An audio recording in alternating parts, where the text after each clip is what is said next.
দেখতে এক অদ্ভুত প্রাণী এখন ভাইরাল। সম্প্রতি বিভিন্ন ভিডিওতে দেখা যায় মরুভূমিতে ষান্ডার শিকার করছে বিভিন্ন বাঙালি। তারা বলছে তারা ষান্ডার শিকার করছে তাদের কফিলের জন্য।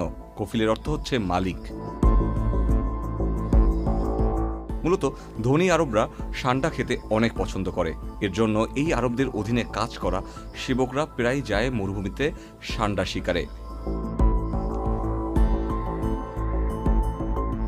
প্রথমেই প্রশ্ন জাগে, এই টিকটিকির মতো দেখতে প্রাণীটা কি আসলেই টিকটিকি?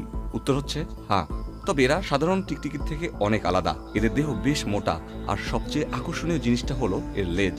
এই লেজ দিয়ে এরা শত্রুর আক্রমণ থেকে নিজেদের রক্ষা করে।